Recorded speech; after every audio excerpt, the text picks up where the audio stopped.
Hello বন্ধুরা, আমি আজকে তোমাদের সাথে শেয়ার করব কাঁচকলা আলু দিয়ে ইলিশ মাছের ঝোল। এটা খুব সহজ একটি রান্না, খেতে অসাধারণ হয় গরম ভাতে। তো বন্ধুরা সঙ্গে থেকো। তার আগে বলে রাখছি, যারা আমার চ্যানেলটি এখনও সাবস্ক্রাইব করোনি, প্লিজ বন্ধুরা আমার চ্যানেলটিকে সাবস্ক্রাইব করে আমার পাশে থেকো। তো বন্ধুরা চলো রান্নায় চলে যাচ্ছি।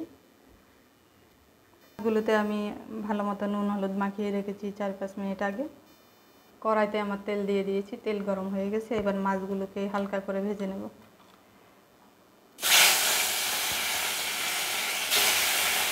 ইলিশ মাছ বেশি ভাজতে হয় না, ইলিশ মাছ বেশি ভাজলে ইলিশ মাছের স্বাদ থাকে না, খুব হালকা করে ভাজবে।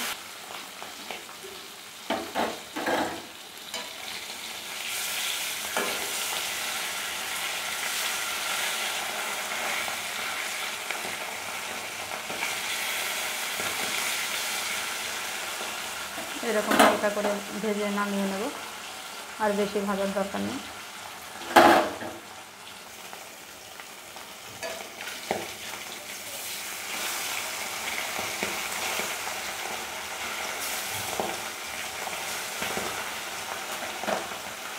তো বন্ধুরা আমার সবগুলো মাছ ভাজা হয়ে গেছে, আমি নামিয়ে নিয়েছি। দিয়ে দিচ্ছি কালো জিরে। এবারে কাঁচকলা আলুটা আমি একবারে দিয়ে দেবো।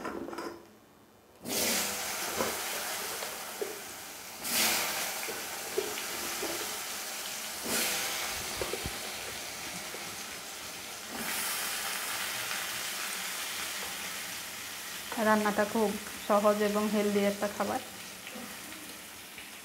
কাঁচকলা তো শরীরের পক্ষে খুব হেলদি খাবার। তো বন্ধুরা তোমরা এভাবে বাড়িতে দেখো, ট্রাই করে। ইলিশ মাছের পাতলা ঝোল কাঁচকলার।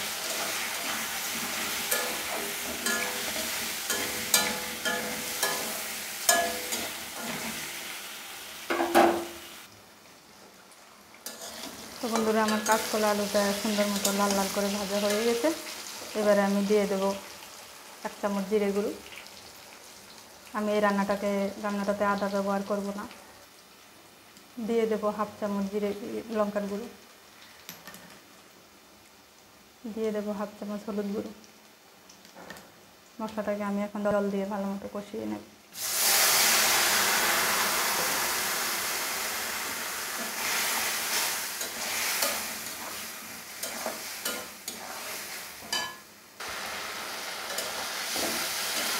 তো বন্ধুরা দেখতে পাচ্ছ মশলাটা আমার কষানো হয়ে গেছে। এবার আমি জল দিয়ে দেবো।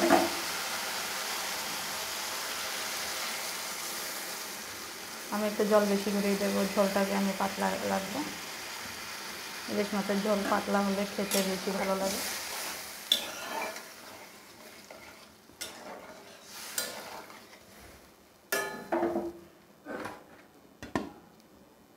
এবার আমি মাছগুলোকে দিয়ে দেবো।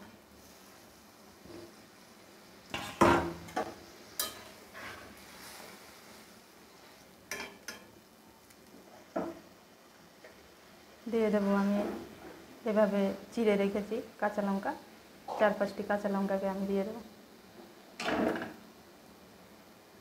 ফ্লেভারটা খুব সুন্দর আসবে। তো বন্ধুরা এবার আমি 5-6 মিনিট একটু ভালো মতো ঝোলটাকে ফুটাবো। তো বন্ধুরা একদম সম্পূর্ণ রেডি আমার কাঁচকলা আলু দিয়ে ইলিশ মাছের ঝোল। এবার সার্ভ করার জন্য নামিয়ে নেব আমি। একদম সব কিছু সুন্দর মতো সিদ্ধ হয়ে গেছে। এবার সার্ভ করার জন্য নামিয়ে নেব। তো বন্ধুরা কেমন লাগলো আজকের এই রেসিপি? ভালো লাগলে লাইক কমেন্ট শেয়ার করতে ভুলবে না। আমার ছোট্ট চ্যানেলটিকে সাবস্ক্রাইব করে আমার পাশে থেকো। টাটা বন্ধুরা, সবাই ভালো থাকবে, সুস্থ থাকবে। টাটা।